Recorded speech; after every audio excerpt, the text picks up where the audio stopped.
to make it. They must not know I love trips to Vegas. The underdog became the underrated. In my city, I'm paraded. Confetti dropping when I'm home. I'm floating down Tudor, floating on strong. Had so many rights they couldn't tell us we was wrong. Lamar Miller School, we was on. I got this lion heart in my chest. I'm one of the best. They ask about him, they gon' bring up success. See, I've been fighting this stress. You ain't right, you get left. I'm good with my left, so I don't argue with refs. Cause just like EA, I'm in the game.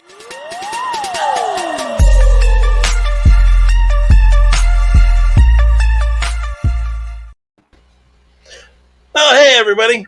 It's top of the hour. So we're going to do our workouts with Sean. Getting it. Out there. That's awesome. All right. Woo. I'll just raise the roof. So once again, here we are live with Sean Olson from Equibala, and we're going to be talking about recovery with sleep. Now, a lot of us, we don't even get enough sleep. I'm one of those guys. So yeah, you start putting on a little bit of weight. So this is why it's kind of important to get all that sleep. So Sean's going to be talking a lot about that.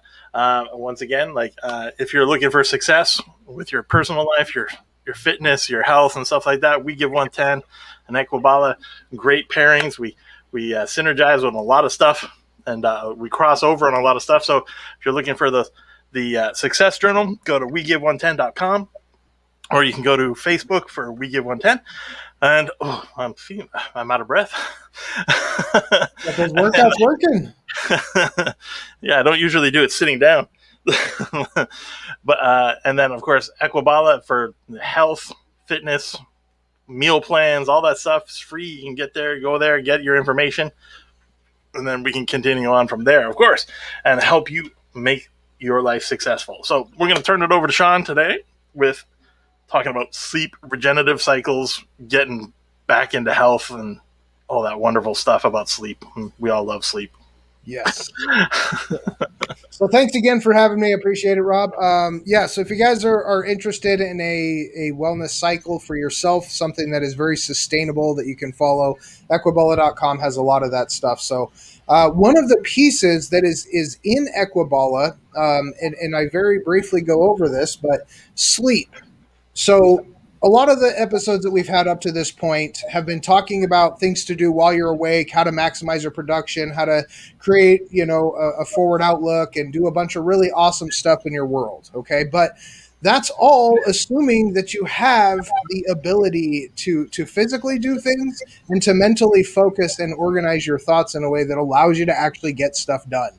All right. And so the only way to actually give yourself a good starting place in the day is to recover from the day before. So we do that by sleeping. Now, this is obviously a pretty natural biological thing, so I don't have to explain how to go to sleep usually. But there are a lot of pieces that I'm going to go over today about how to create sleeping habits that allow you to optimize the recovery time. All right. So some people spend 8 to 10 hours not doing stuff. That doesn't mean that they're asleep and they're getting recovery. It just means that they're not being productive in any way. They're just hanging out, okay? So what we're going to talk about today is actually maximizing that unproductive time to trigger proper sleep cycles so that when you do wake up the next day, your body is actually recovered from whatever you did before the previous day, and setting yourself up with energy levels and the ability to actually go out and perform functionally and have that optimization. So the number one thing that I'm going to tell you guys about sleeping is you cannot short yourself on the setup.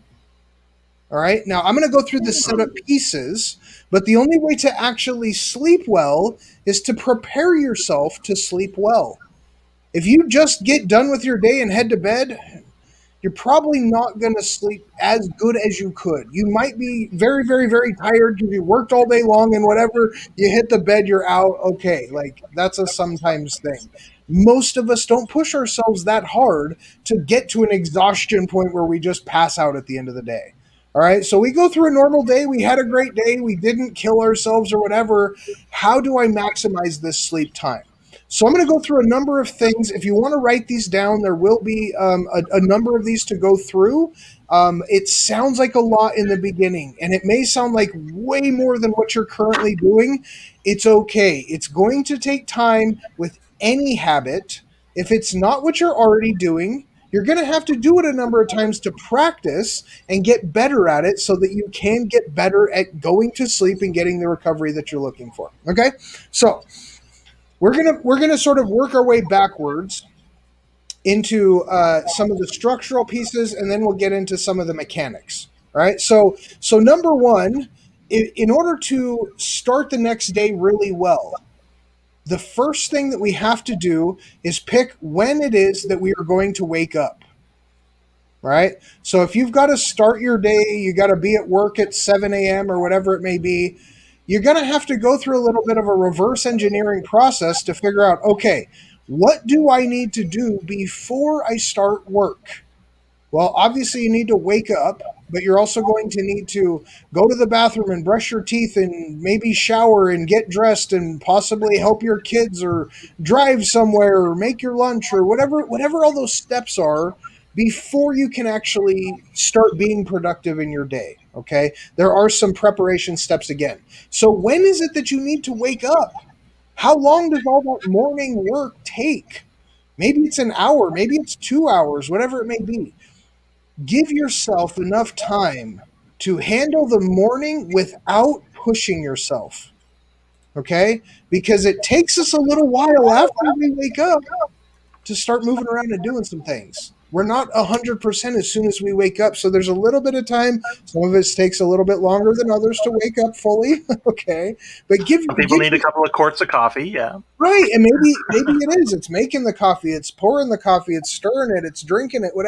Whatever that process is for you, we got to figure out how much time it is. And once we understand, okay, it takes me about 2 hours to get everything done.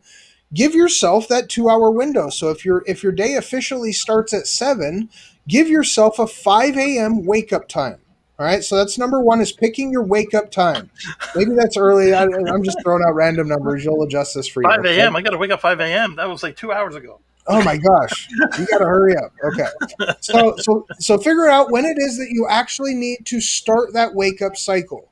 All right. From there, we're going to work backwards. Okay. In order to wake up rested and recovered, when do we start that rest and recovery process? Okay, so here's how we're going to reverse engineer this process. As you get older, you tend to need a little bit less sleep than you do when you're young. So if you're a teenager watching or listening to this, you may need to adjust for 8 to 10 hours of sleep time. This is the amount of actual time that you are disconnected in a subconscious realm of allowing your body to do what it does while it sleeps. Okay? You need to figure that number out for yourself. For me, it's 7. I know I need about 7 hours of sleep. More than 8, my body just doesn't let me sleep that long. Less than 6, I don't really function the best. I can handle it through the day, and I'm probably kind of tired at the end of the day. 7 is my good number, okay? So I know that if I've got to get up at 5 o'clock, I'm going to subtract 7 hours. So that's 10 o'clock. So that means if I'm waking up at 5, I need to be asleep by 10 o'clock. Not going to bed. I need to be subconsciously disconnected, okay? So there is other stuff that happens from the time where you get into bed until the time that you actually fall asleep. Okay, so number 1, when is our wake up time? Number 2, when is our fall asleep time? Okay, so then we're going to continue reverse engineering the process, and most of this, guys, is going to be trial and error. But if you're an adult, you've probably gone to bed enough times, you kind of have a good idea. Okay. I think it's kind of funny too, is that a lot of people don't get enough sleep. Yes. But then as you get older, you realize that maybe you're oversleeping because you wake up and you're actually tired from sleeping. Yes, and that's part of that too. Is figuring out what is enough and what is not enough. So for me, again, like I can do under 6. But if I do it 2 days in a row, I lose ability. I lose physical ability. I lose mental focus, stamina. There's a physical downside to it. Where I agree 100%. If you sleep too long, your body will be more tired from sleeping too much. Okay, so you may need to test it a little bit and try some things, which is actually going to lead into one of the points I have down the road here. So we'll get into that. Uh-huh. But figuring out what is that number for me? Okay, how many hours ideally would I like to get? Maybe it's 7, maybe it's 8, maybe it's 9, whatever it is for you. Okay, now in order to initiate that beginning of the sleep cycle, there's a process we kind of have to go through from the disconnection of productivity until that initiation of subconscious claiming. Okay, we're going to claim our subconscious. It's kind of a you have to reach out and grab it sort of thing. It's on purpose. Okay, so in order to get to that subconscious level, there's a few things that I want you to do. Okay, so these are pre-bed steps. So number one is you have to be in a quiet environment. Our audio sensory, our ability to hear, never turns off. So even while you are sleeping, you will pick up sounds in your ears. Now, some of the sounds will be enough to actually wake you up. Now, that's usually a pretty loud subjective sound depending on how heavily you sleep. But a lot of sounds will actually wake you up out of a dead sleep. A lot of times it won't, though. It doesn't bring you to that full conscious level, but it still puts input of stimulus. And that stimulus changes your hormonal production. So it's very, very important to not disrupt that hormonal production, because this is what actually allows you to get recoverative sleep.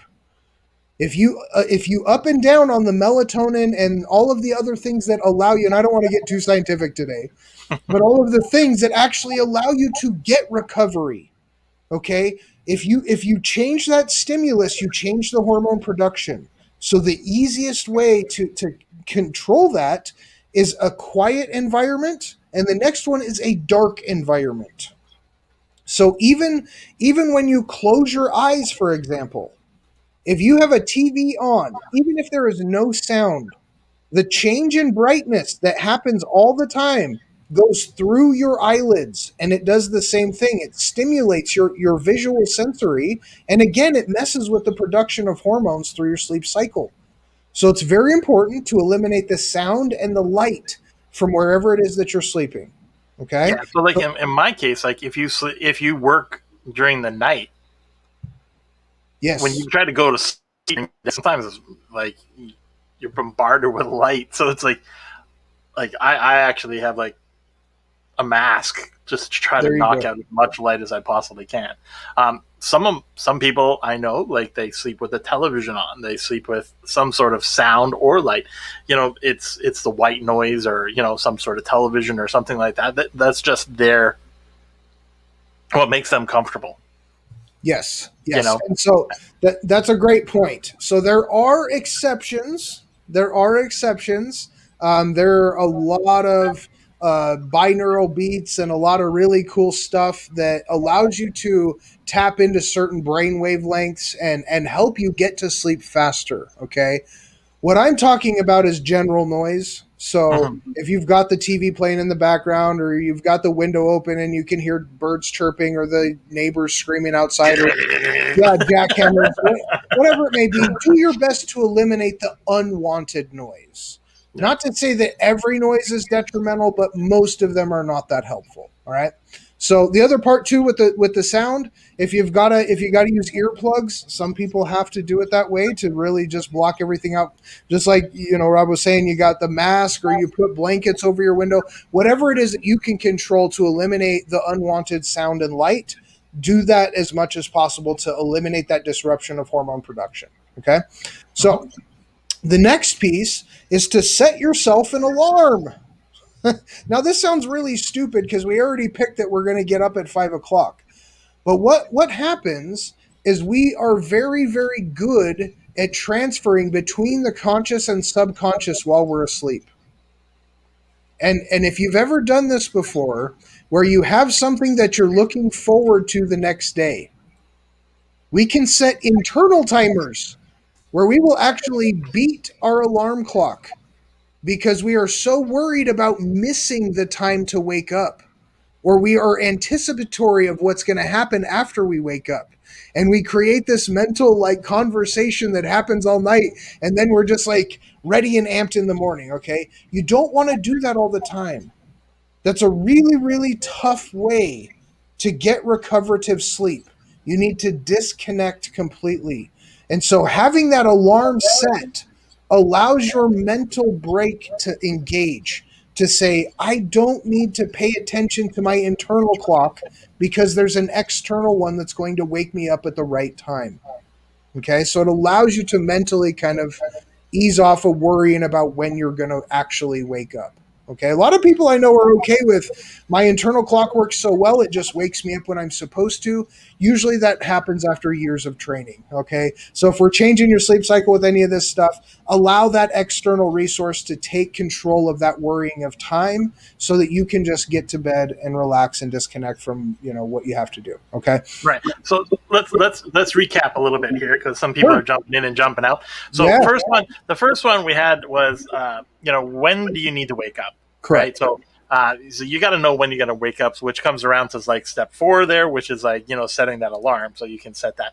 And of course, by doing that, you can also put processes and routines into place when you do wake up so that you can get moving forward, get into your day. What do you need to do before you get to work and all that stuff, right? Right. Then the second was, when do you need to go to sleep? And then, you were talking about you need to find out how much sleep your body really needs. I know that if I sleep more than 8 hours or 8 hours or more, I wake up sore. Yeah. Like I literally wake up sore. Like my neck will be toast for a whole day, you know. But I can get 4 hours sleep, no problem. If I get woken up between 4 to 6 hours, I'm good for the rest of the day. I don't need sleep. So this is like a lot of people like, Rob, how do you even function? 4 or 6 hours. Sometimes I take a nap. Sometimes it's okay. I'm now like almost 47. It's okay. Yeah, it's all good to take a nap. Yeah. Right. Yeah. And then, of course, the next one is the two-parter, right? Which is, you need to have a quiet environment. I'm like that. I like quiet. I don't like noise and stuff like that. And I do like dark. So, other people don't. They want to have that background noise. But you were also saying that there's all these other kind of chants and different rhythms and sounds and tones and stuff that people can use to help them get that sleep or get that, that relaxed feeling. But the dark environment for me, the darker it is, the better for me. Like sometimes I don't even like having like the light on the phone, like saying that there's a message. It just bothers me. Like sitting in a room and then I'm like, blink, like Yes, absolutely. Disconnect. Yeah. And then of course the last one that we were just talking about, which is set an alarm, right? And yes, I totally agree with this one. Setting an alarm is very important. I don't always listen to my alarm, of course. I like hitting snooze. But that's just my style. But I usually wake up before my alarm. Even though it's about to go off. And I'll hit snooze and then try to take another 5 or 10 minutes, because I'm just like, I work in my own house. I don't have to, get dressed. Like just throw on a t-shirt, grab some food. Yep, okay, I'm ready to go. Yeah. So the alarm does create that sort of ability to rely on that resource. Sometimes we don't disconnect, like you said. You can beat your alarm a lot of times on the wake up if it's an anticipatory thing, or you just condition yourself that way. It's routine. Yeah, routine. Yeah. So a lot of this may be retraining yourself on some of this. So that's very important. So one of the last pieces of sort of preparatory is getting yourself ready to go when you wake up. So for me, I already have the supplements that I'm going to take in the morning pulled out the night before and setting next to my bottle of water. I have my clothes laid out so I don't have to try and find them in the morning. I basically have all the stuff that I need to start the morning the next day already ready to go. So I go for a walk very first thing in the morning. So I make sure that my water bottle is filled, my clothes that I'm going to wear are lined out, my headphones are charged, my phone is charged. I have everything ready to go so that when I wake up, I know I'm going to be in a groggy state. I'm not going to be in the best mode to find everything and be preparing anything. Okay. So it's easy to just kind of go through the motions when you don't have to think about any of them. So you can do that the night before while you're still awake. So getting everything kind of lined out to start your day is that last piece. So this is all kind of in conjunction with some of the next pieces, which are helping you prepare for that time to get into bed. Okay, so this is all sort of like right up until the point and the environment during the sleep. Before you go to bed, there's some other pieces that actually need to have happen. So if you run yourself into the ground all the way until the time where you're going to hit the bed, maybe you'll get lucky because your body's physically exhausted to get a decent night of sleep. But there's a lot of things that can actually happen up to the bedtime that actually will help you get a better sleep once you get in there. So number one, and this is, man, more and more common in today's world of modern everything, is to reduce the electronics for 1 to 2 hours prior to going to bed. There is something that happens, and again, I don't want to get too scientific, but the mental stimulation and hormone production that happens when you have the electronics in your face. The closer they are to your face, the more intense it is. So if you're staring at a phone right before you go to bed, you have just stimulated yourself a bunch. And in that stimulation, there is adrenaline and there is hyperactivity type hormones that are being produced. And you can't have the activity and the recovery hormones produced at the same time. Okay, so it's going to delay how long it takes for you to actually get into that sleep cycle. So 1 to 2 hours prior to going to bed, ditch the phone, get off of the laptop. A TV is even very minimally recommended just because you're still getting that same stimulus. It's farther away, so it's not as impactful in the moment, but it still does create a little bit of stimulation. So as much reduction of electronic interaction as you can have 1 to 2 hours prior to going to bed, the better you are going to be initiating the hormone production of melatonin and the other things that get you into that sleep cycle. Okay. Now, the next one is also going to impact you prior to going to bed and during your entire sleep cycle, and this is water intake. So you don't want to drink a whole bunch of water and go to bed. Why? Because you're going to have to pee. Like, especially as you get older, it gets tougher and tougher to go through the whole night without going to the bathroom, right? And so, again, that same 1 to 2 hours prior to going to bed, you want to stop the liquid intake. So for me, here's my hack. 2 hours prior to my bedtime, I know my bedtime is going to be 10 o'clock if I'm getting up at 5. So by 8 o'clock, I want to hit my last volume chugging session. So if you guys want to go look up on YouTube, you can look up volume chugging. But this is essentially taking down as much water as you can drink in one session until your stomach is full. Okay, the reason I do this is to get myself hydrated before I go to bed. If you go to bed dehydrated, you will have a very difficult time functioning in the sleep world. Water does so many things for our body, including helping us create hormones and doing a lot of things during our sleep cycle. Number two, if you go to bed dehydrated, you will be extremely dehydrated when you wake up because you breathe all night, which you breathe out molecules of water and vapor, okay? You sweat during your sleep, which again loses water and moisture from our body. And so between these two aspects, it's not a huge amount, but it is a detriment and it is a delay in our ability to stay hydrated. Okay. And again, if you wake up very dehydrated, when you start your day, you're trying to catch up. You're trying to get water back into your system. And if you're not good at drinking water in the morning and you're putting coffee in there, holy crap, you're dehydrating even more with the diuretics. Okay. Yeah. And one of the things I would like to add to that is that if you intake water and you're a person who has like high blood pressure, right, or if you're diabetic, or it's very important to have enough hydration in your system so that you're not putting stress on your heart, right? Yes. If you're a heavy set person, right, you're going to need to take in even more water, because that's when your system starts cleaning out and gets all this stuff going, and you don't want to have blocked arteries and stuff like this. So this is why a lot of people who are getting older, but also people with very bad diets, usually tend to pass away in their sleep. And I'm not trying to scare anybody here, but one of the big things that one of my nurses friends told me was that, like, one of the big things is, like, these people are not drinking enough liquid, or they continue to drink caffeinated drinks before they go to sleep instead of having water. Yes. Or some other liquid that's not caffeinated. So one, it's spiking their system up, but it's a uretic. So they wake up, they go to the bathroom, then they become even more dehydrated, right, but they still have this spike going on in their system. So yeah, water is such an important part of that.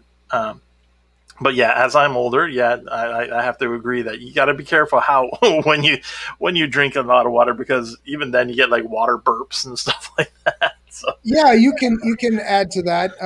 But the biggest benefit of controlling that water intake prior to going to bed is the not having to consciously wake up to get out of bed to go pee, because that guarantees a disruption of the sleep cycle.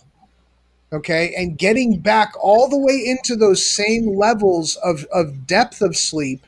And I'm not going to go into REM sleep and how all that works, but that's how you really recover, is when you get to the deepest levels of sleep. That's when your body does the most reparations.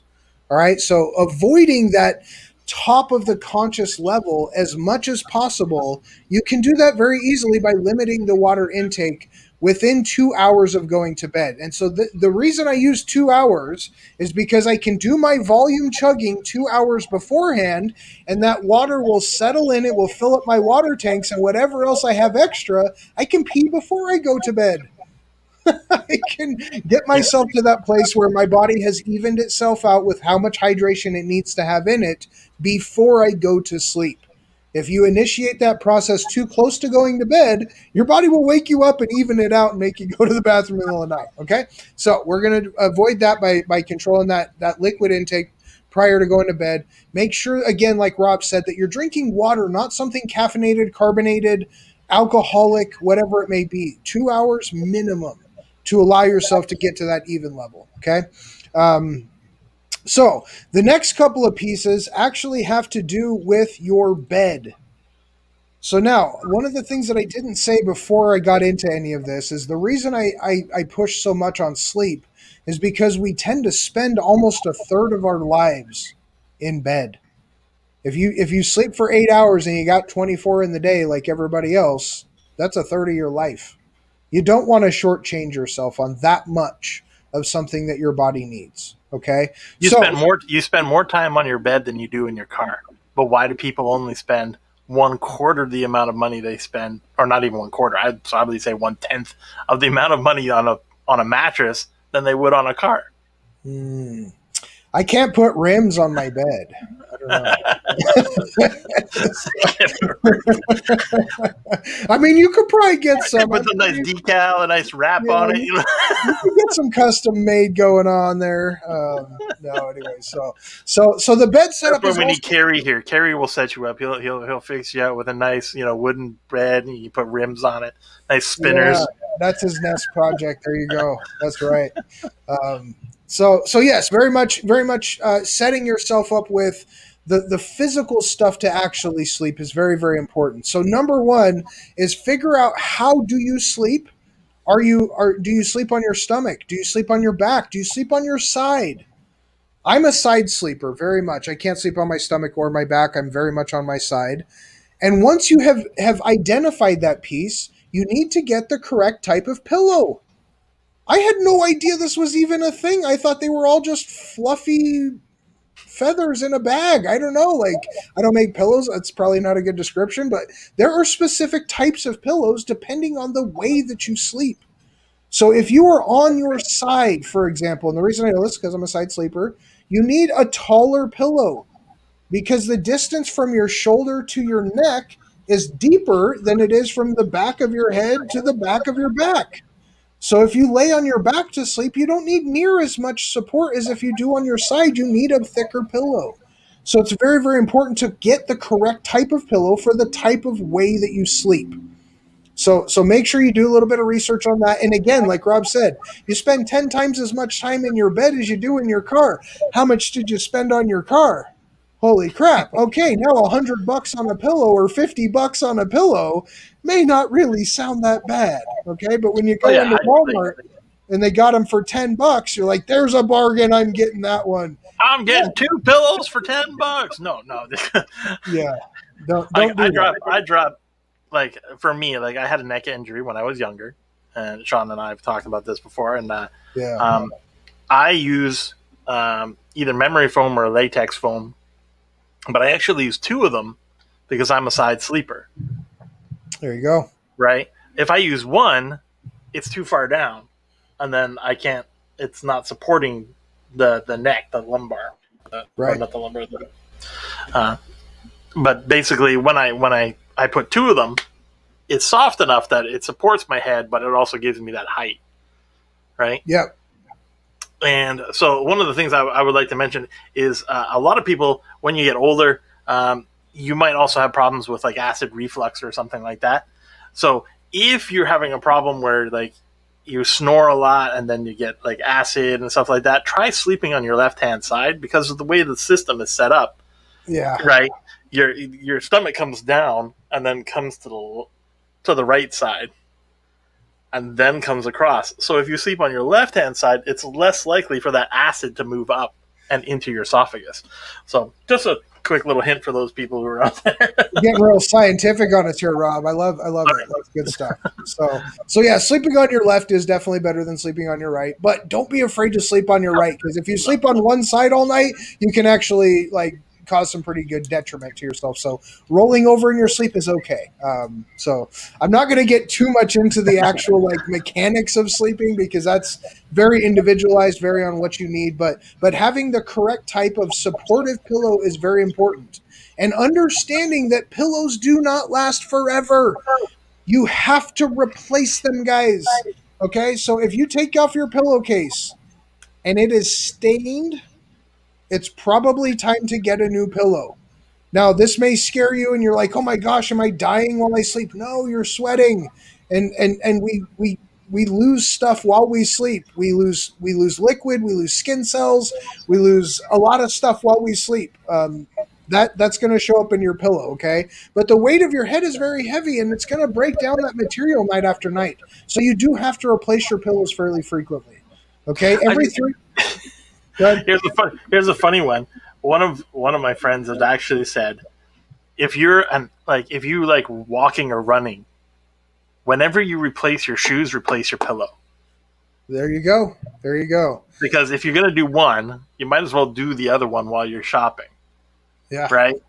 And this way you always remember to do it. It sounds silly and it sounds stupid, but kind of makes sense. It's just a reminder. 8 hours, your pillow holds up your head for 8 hours every day. 6 to 8 hours every day. I mean, if you're walking around on your shoes 6 to 8 hours every day, when do you replace your shoes? Now, some people never replace their shoes until they fall apart, but you should replace them after every, like they were saying, like for walking, between 500 to 600 kilometers, Yes. So. Yes, hey. And I do a lot of walking, so I do run through my shoes very quickly where, if you don't do so much activity, you might need to just pay attention to time frames. Like for me, at least every 6 months, I need new pillows. That's just kind of an average for me. I go through them every Every 4 to 6 months, it just depends. Sometimes they manufacture them better. I try to buy the same brand each time so that I know what I'm getting. If you get different ones each time, you're guessing all the time. So, but yes, getting the correct pillow, very, very big deal. All right. So this is the one that goes under your head. For me, I use 2 pillows. I use one under my head, and the other pillow, and this is sort of like the next piece, is I sleep with a body pillow. Yeah. Now, this does a couple of things. It's not because I'm by myself and I'm trying to imagine I'm sleeping with somebody. I'm married. I got a wife. Like, that's not the point. The point is when I'm asleep on my side, my knees collapse together, and this puts extra pressure on my hips. And so I sleep with another body pillow that I essentially hug. It's not like an embrace, it's just kind of there in the chest area, but it goes between my legs as well, and it realigns my hips. And so this allows my spine and everything to stay in correct structure and proper alignment so that when I wake up, I don't feel like I've been twisted and my knees are weird and my hips and my back and everything else. All right. So getting yourself physically positioned to sleep correctly is awesome. I also love body pillows because I can keep it clamped, and when I turn over, I can take it with me. And so I can just roll over and I can keep myself in proper alignment regardless of which side I'm sleeping on. And that's the thing. Like they even have pillows for between your legs now, like leg pillows. So I mean, if you don't want to get a whole body pillow, because I mean some of them are giant. Yeah, you can actually get ones that are designed to go between your legs, and they'll give you enough space and stuff like that. And yes, having been going to the chiropractor and him adjusting my hips because the right to left. Yeah. He goes, you sleep on a lot on your left side, and I go, yeah. And he goes, that's caused your hips to become tilted. So I mean, this is pure example of getting that pillow keeps that hip aligned, and then you're in much better shape. Absolutely, yes. So setting yourself up pillow wise, very, very important. Getting your proper head supporting, getting your alignment lined up. It's crazy, like especially as you get older, how much more important this becomes.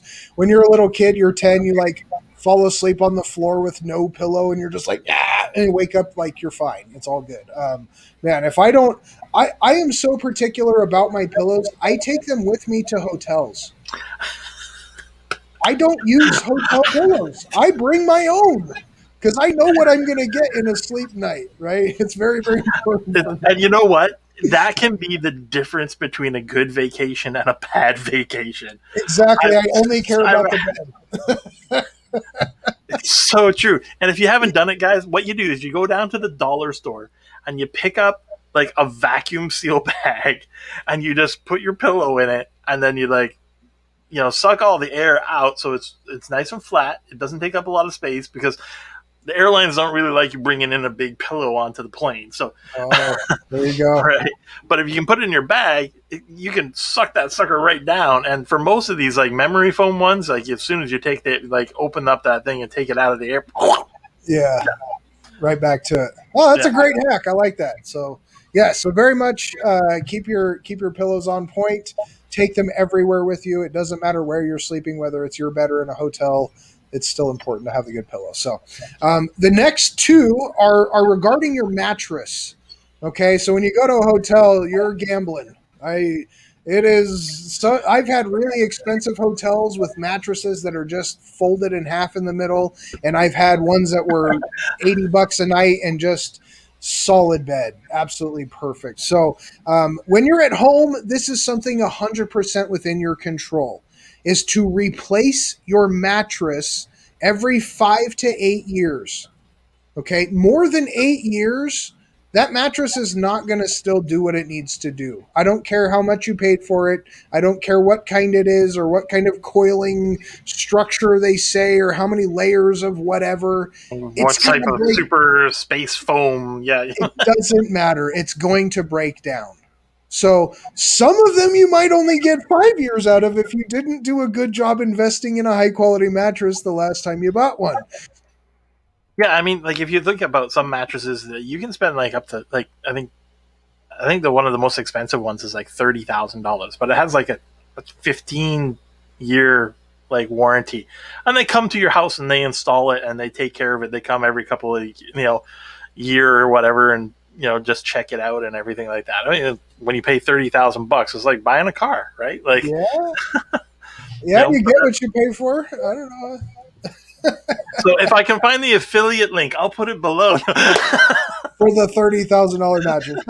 Usually you can get a decent mattress for $2,000 to $3,000, depending on where you buy it, where you live, what you're getting, what kind of thing you're looking for, whatever it may be. So I'm not here to promote mattresses. I'm just telling you, like, don't shortchange yourself. Don't get the cheapest one you can find because that's what you can afford for now. Make extra payments on it. It's worth it. To have a good supportive mattress, it's 100% worth it. All right. And the next piece of this is whatever mattress you have, turn it around. So if you've got one end on the front, flip it all the way around to where that is now on the foot of the bed at least every 6 months. Because the weight distribution of our hips and our shoulders are different than our feet. Your feet don't really weigh all that much compared to the upper portion of your body. All right. So you're going to put different pressure points on the bed throughout that time. And so if you flip it around, it just helps re-engage things in a way that it's not repetitive over that same period of time. So this will help you maximize the duration of lifespan out of every mattress that you actually invest in. So every time you put that money in, you'll get more out of it. All right. So to recap, that was a whole lot of things. First of all, to pay attention to be able to go through and get yourself a good recuperative night of sleep.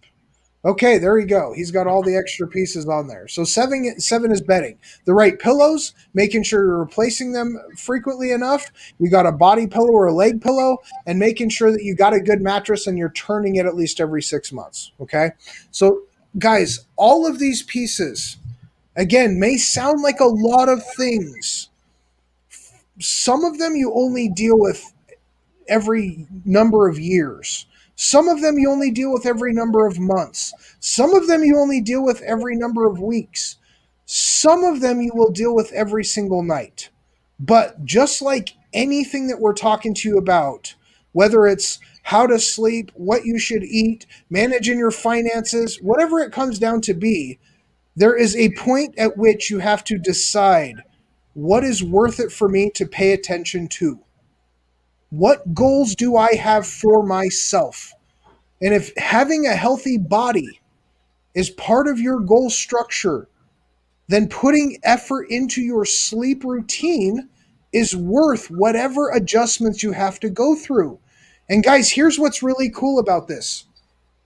Habits are hard to break. Okay, so whatever habit you have for sleep up to this point is going to be a struggle to get away from because this is how you do it. It's going to be uncomfortable. It's going to be weird. It's going to take conscious focus. But once you pay attention enough times and you implement this structure very diligently, where I'm gonna disconnect from the electronics, I'm gonna make sure I get my water a couple hours before I go to bed, I'm gonna get all of my supplements and my walking clothes out ready to go for the next day, I'm gonna get that quiet dark room set up for myself, I'm gonna disconnect. I'm going to get myself set up and be able to go to sleep at the right time. I've got my alarm set up, so I'm ready to go for the next day. Once you've done this enough times, and usually it's 21 to 30 days is the start. Okay, it's the start of habits. It's not the solidification of a habit. It is the beginning of creating comfort around being the new way that you do things. Once you've done it for a month, becomes a little bit less, you have to pay attention to it. After 2 months, it kind of becomes part of your normal routine. After 3 months, if you've continued to do this, it's now just part of what you do. And you're not really having to pay that much attention to it. But every single day, you continue to get that maximum benefit of getting optimal recovery while you're actually sleeping. Okay? So that's the big thing today. Yeah. Well, I think one big question I think that a lot of people are going to have, because we didn't really talk about it, was snacking. So I don't know if you have anything prepared for this one, but I think one of the big questions I know, my family, my mom and dad would have food before they would go to sleep. Now, my dad was diabetic, so he would have some toast and stuff like that before he goes to bed. But I think a lot of people tend to have some sort of snack, like a late night snack. Now, how is that something that people should be avoiding? Is that something? Yeah. So I'll answer the question. If you have specific health conditions that require you to have calories at certain times like that, I'm not going to tell you to go away from those in any way. But if you're a healthy person and you don't have any requirements that are telling you or recommendations even that says that you should eat prior to going to bed, I'm going to give you my recommendations. Okay.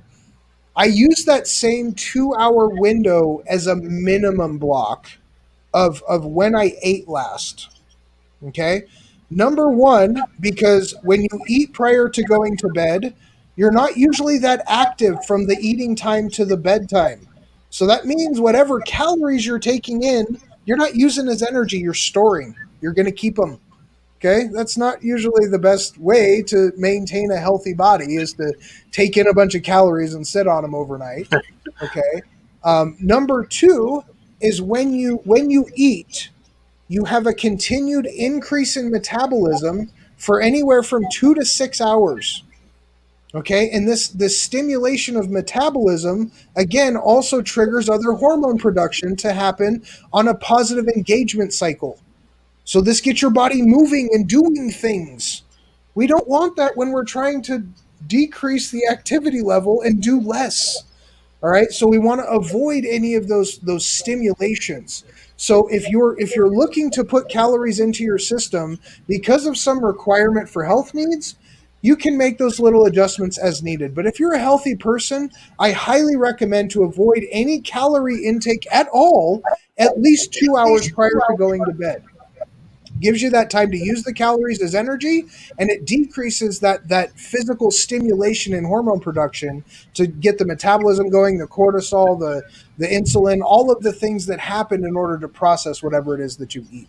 So I highly recommend to also not eat a bunch before you go to bed. So. Great answer. Yeah, because I think a lot of people do snack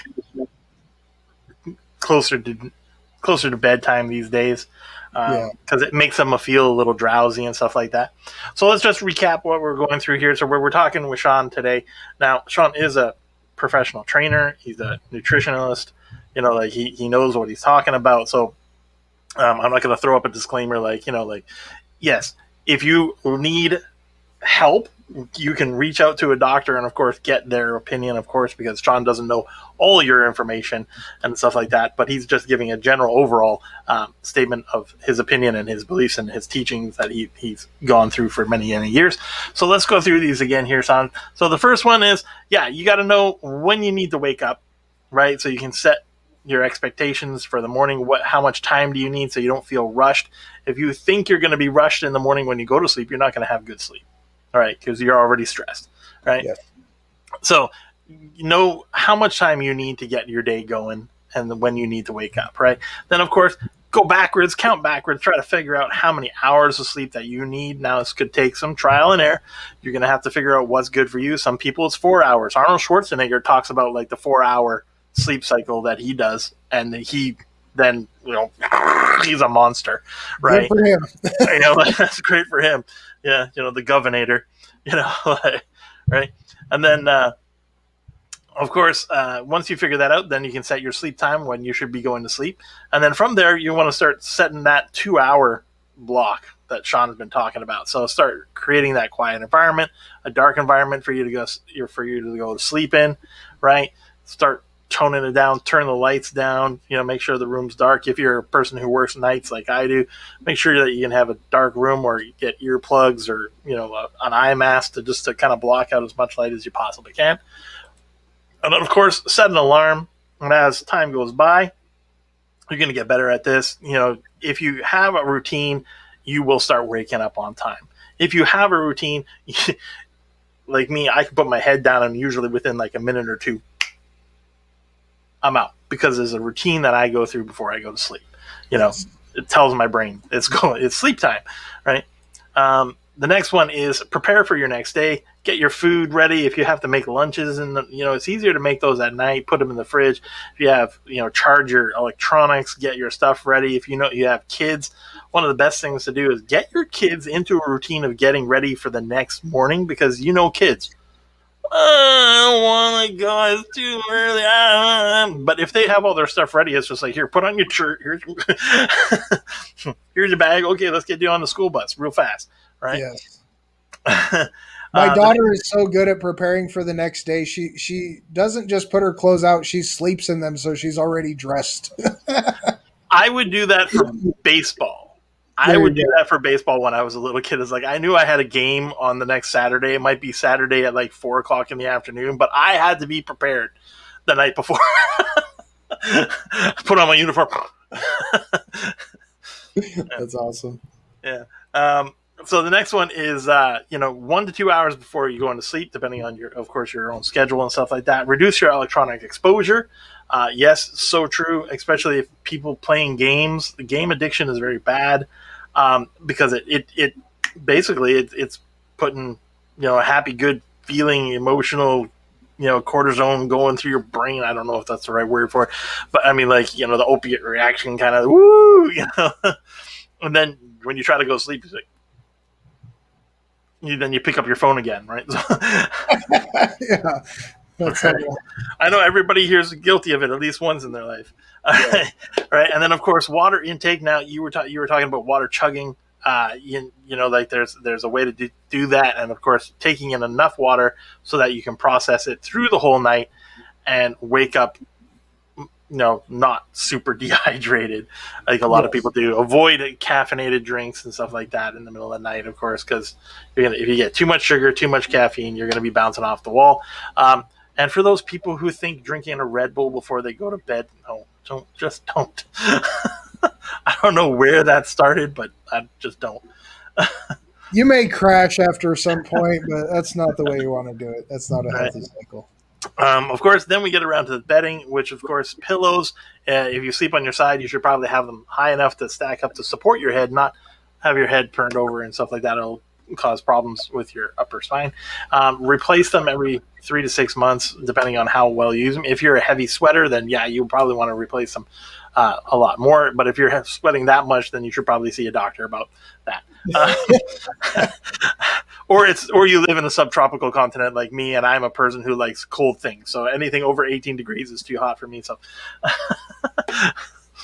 next one is body pillows or leg pillows. Great ways to keep your hips in alignment, so when you wake up in the morning, you're not hobbling around. A lot of people have this problem, especially when you're going to see older people. When you get older, you'll notice what we mean when we say that. And of course, mattresses. I think one of the things we didn't really talk about was firmness of mattresses, but I mean, it basically depends on your style, what you're comfortable with. Yeah. If you're like me, I can sleep on a hard rock floor, no problem. Go camping, no problem. But as soon as it's a bed, I can't have it hard. Like, it has to be somewhat soft. It's like I have to have either end, like not the middle, right? And then, of course, that was the last one. So then we just talked a little bit about snacking. You shouldn't do that before you go to sleep, unless you have some sort of medical condition which requires you to have some sort of caloric intake or something to level out your sugars, of course, right? So I think I covered it all. Did I do a good job? You did a fantastic job. One of the things that we didn't talk about was room temperature. Again, this is I tend to lean on the cooler side. If it gets too hot, I wake up. It's a stimulation with the heat. If it's too cold, you will also wake up. You get stimulated because your body's trying to warm itself back up. But what I tend to find is that if the room is cool and I can just put an extra blanket on, I sleep way better than if the room is hot and I have to kick all the blankets off. Yeah, so, I agree with that one too. I totally agree. I mean, I usually crack my window even in the winter. So, very much. I have them open with the fan on. So yeah. Whatever. For me, it's like air movement. For me, it's air movement. If I don't feel that there's air moving by me when I'm sleeping sometimes, That's like, interesting. it's like if you go camping and you're sitting in a tent, it's like, it's like the air's not really moving. But You need the if you have a vents. fan or just something circulating the air around in the room, I sleep much better. No, So- that's huge. And one other tip, and this is just sort of roundabout, but if for any reason you do wake up during the night, okay, my biggest recommendation is to use as little light as possible to do whatever it is that you need to do. If you forgot to, lock one of the downstairs doors and you happen to wake up or whatever, don't turn the lights on. Feel your way around the house and try to keep it as dark as possible, because as soon as you start introducing light into your eyes, it stops melatonin production, and it's very time consuming to get back into that cycle. So this is part of your ability to go back to sleep. So again, if you've got to wake up and go pee because you didn't time your water right or whatever it may be, if you have to go to the bathroom, don't turn the light on. Feel your way over to the toilet, do what you need to do, and go back to bed with as little light exposure during the middle of the night as possible. Sound usually isn't that big of a deal, but we have a tendency to turn the lights on so we can see what we're doing. Stops melatonin production instantly. So it's very, very important to keep it as dark as possible. Even when you do happen to wake up, it allows you to get back to sleep a lot faster. Wow, that was awesome. Okay, so once again, this is Sean Olson from Equibala. He is a nutritionist, a fitness person. He's got his own programs out there. You can go to equibala.com or to Equibala on Facebook as well. You can reach out to him if you have questions about health and nutrition and stuff. Like, he's more than happy to discuss that with you guys. You can get free recipes, free workouts, and stuff like that, all from equibala.com and so forth. Of course, if you're looking for personal success and ways to get your system and your life and your routines all set up, you can always reach out to We Give 110 at WeGive110.com or We Give 110 on Facebook, We Give 110 or at Instagram, and all these different places. Also, you'll be able to hit us up very soon on LinkedIn. We're working on our stuff there. So I don't know, Sean, do you have a LinkedIn as well?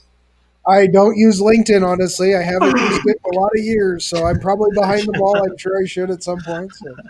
All right. But so we would just want to thank you all for coming. If you have any questions, feel free, as always, to leave them in the comments or the video. If you were watching this live, throw in a hashtag live, or if you're watching this on repeat, then click on hashtag repeat or replay in there, and then we can get back to you on those as well. Now, if you haven't watched all the rest of them, of course, a lot of this stuff all leads up into one thing. So if you want to go back, you can always go to Facebook, YouTube, Facebook, our pages, Sean's pages, and you'll be able to catch up on all the different great talks and great advice that Sean's been giving us. So I want to thank you again, Sean, and I think next week will be the last in the first 10 segment, right? Next week, I think. Yeah, so you want to come in for that one? I think it's our 10th one next week. So that'll be like season 1. Season 1 will be coming to an end for the next week. So if you don't want to miss that, always remember Tuesday for me, or Wednesday for me, Tuesday for you. Problem about being on the other side of the world. Tuesday in the U.S. Tuesdays at 6 p.m. Eastern, 5 p.m. Mountain. Central, right, and then 4 p.m. Mountain. There you Texas go. time, yeah. 3 Pacific. Of course, that's 7 a.m. in Seoul. So that's what I'm saying. When you say go to bed at 5 a.m., I was like, oh my God, I'm really gonna get there. We'll adjust your cycle. All right. So thank you very much, everybody, and I hope you have a great day and a great week, and we'll see you next week. Have a great week, guys.